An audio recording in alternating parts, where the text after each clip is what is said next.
Tahan di belakang, tahan di belakang. Turun, turun semua. Turun, turun semua. Turun, jarak. Dwi Hartono ditangkap bersama dua pelaku lain yakni YJ dan AA di Solo, Jawa Tengah pada 23 Agustus lalu.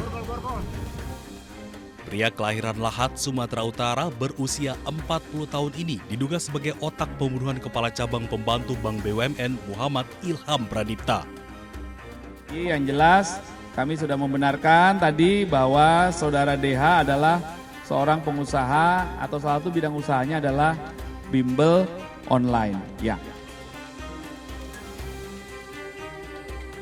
Dalam akun Instagramnya, Dwi Hartono menyebut dirinya sebagai pengusaha yang bergerak di sejumlah bidang.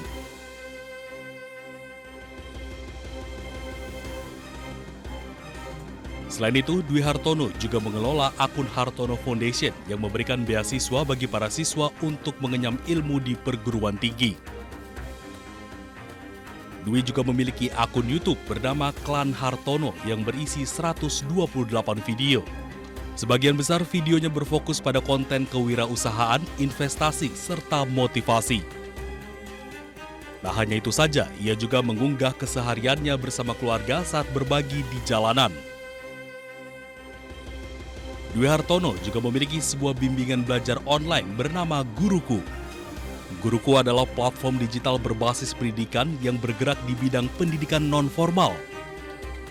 Guruku berfokus pada kualitas tenaga pendidik, pendalaman materi, dan kualitas soal. Total sudah ada 15 orang yang ditangkap polisi.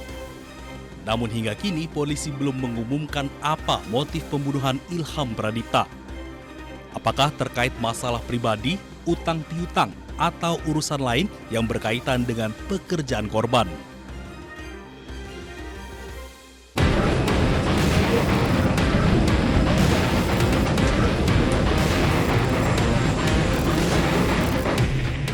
Inilah detik-detik penangkapan tersangka RW, otak pelaku pembunuhan Ilham Pradipta, Kepala Cabang BRI Cempaka Putih, Jakarta Pusat.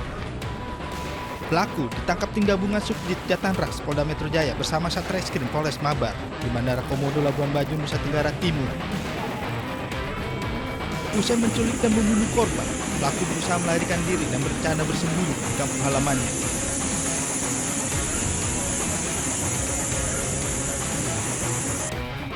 Pelaku dan komplotannya diketahui menculik korban di halaman sebuah pasar swalayan di kawasan Pasar Rebo, Jakarta Timur.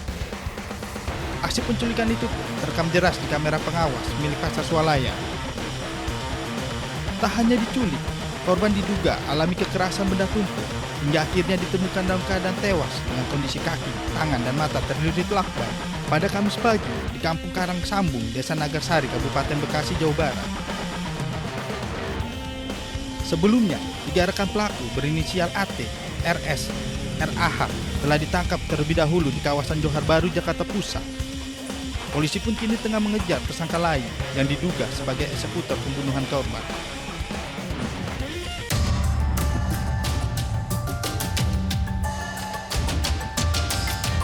Tim forensik Rumah Sakit Polri Kramat Jati, Jakarta Timur rampung melakukan autopsi terhadap jenazah Kepala Kantor Cabang Pembantu Bank BUMN Muhammad Ilham Pradipta yang diduga tewas dibunuh.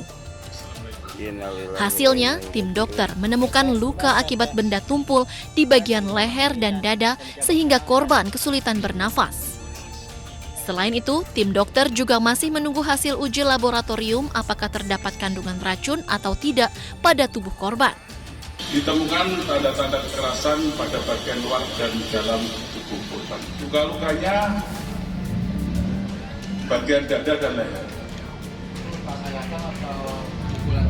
Benda tumpul.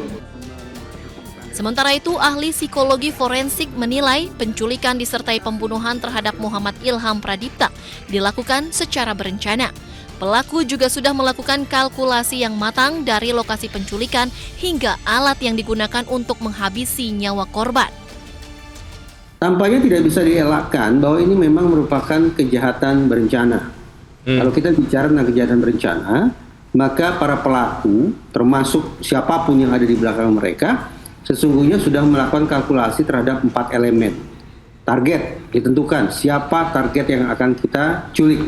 jangan sampai salah culik, jangan sampai menculik orang yang tidak perlu untuk diculik. Jadi targetnya betul-betul didefinitifkan secara spesifik.